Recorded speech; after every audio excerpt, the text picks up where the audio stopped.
안녕하세요, Aira입니다. 오늘 Shanghai Mandulgoya. Charis, yun lang talaga alam ko, bye. Gusto nyo ba ng something new sa inyong lumpiang Shanghai? Tara, samahan nyo ko. Ground chicken nga palang gamit ko dito kasi meron kaming pasyente na bawal sa baboy sa mga red meat kasi may gout siya. So, nag-adjust ang buong angkan para sa kanya. Charis! So ngayon po, alam naman natin yung sistema nito. Paghahalu-haluin na natin sila. Yung ground chicken natin, carrot, garlic, onion. Wala nga pala ako nabiling kinchay, pero okay lang din kasi hindi ko naman masyadong bet yung lasa nun. So dito po, nag-add ako ng breadcrumbs kung nakita nyo. So diba, life hack, kapag konti ang karne, maglagay ka ng extender. So dito, breadcrumbs yung pamparami natin. Pwede rin dito mag-crush kayo ng skyflake kung anong meron sa inyo. And the not so secret recipe ay itong oyster sauce. Hindi ko alam sa iba no, pero mas malinamnam siya kapag may oyster sauce. Ako lang ba? So ito na siya. Imemekos-mekos lang natin yan at andito ang aking magandang assistant na lagi na lang nagpipresentang tumulong sa kanyang mommy. Bago balutin, nagpiprito muna ako ng small portion lang para malaman kung may kailangan pa bang i-adjust sa lasa. Pag swakto na sa panlasa mo, edi okay, good. Dadako na tayo dito sa pag-iwa-hiwalay ng lumpia wrapper.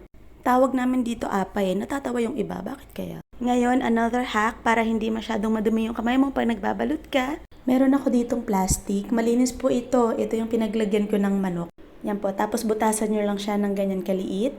Ayan, tapos lagay nyo lang po yung meat nyo. Itong hack na to talaga nagpabago ng buhay ko eh. Charis. Okay, so andito na tayo sa exciting part. So, as a baker na magpo-frosting ang atake natin ngayon. Yan, with a tandang in the background.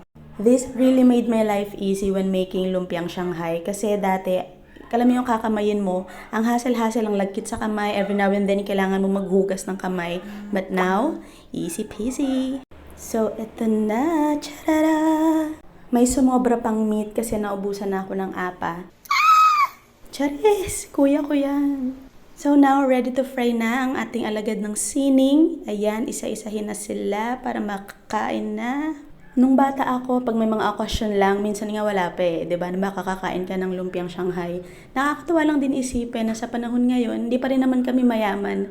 Pero alam mo yon na kapag nag-crave ka, makakabili ka na. Kakaiyak. And here's our finished product. Taste test na po ng Disney princess na hindi mautusan. Thank you so much for watching. Palagi po tayong mag-iingat and God bless. Bye!